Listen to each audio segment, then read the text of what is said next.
सदा आरक्षण की बैसाखी पर चलें, वो कभी भी आत्मनिर्भर ना हो सके, कभी भी वो इतना संज्ञान ना हो सकें, कभी भी वो इतना सक्षम ना हो सकें कि बिना आरक्षण के वो मुख्यधारा में चल सकें।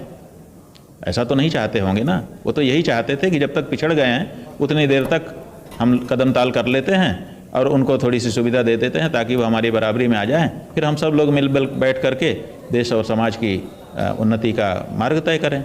लेकिन आरक्षण को ही जीवन बना लेना, अब जिंदगी भर चाहे कितनी ही पीढ़ियां हमारी गुजर जाएं। इससे मेरा बस एक सवाल है, वो कह रहे थे कि जाति पाति नहीं, आरक्षण नहीं होना चाहिए।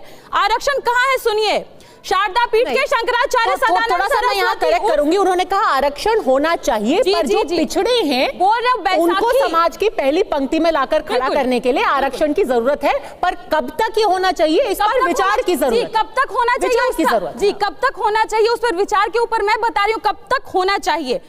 वर्तमान में 4 शंकराचार्यों के नाम सुनिए। शारदा पीठ के शंकराचार्य सदानंद सरस्वती उर्फ रमेश अवस्थी पुत्र विधाकर अवस्थी, ज्योतिष पीठ के शंकराचार्य अवि मुक्तेश्वरानंद जिनको आपने बुलाया, इनका असल नाम है उमा शंकर उपाध्याय। अगला पीठ के गोवर्धन पीठ के शंकराचार्य निशलानंद सरस्वती उर्फ नीलांबर झा, श्रृंगेरी पीठ के शंकराचार्य भारती तीर्थ जी उर्फ सीतारमन अंजनेलायु।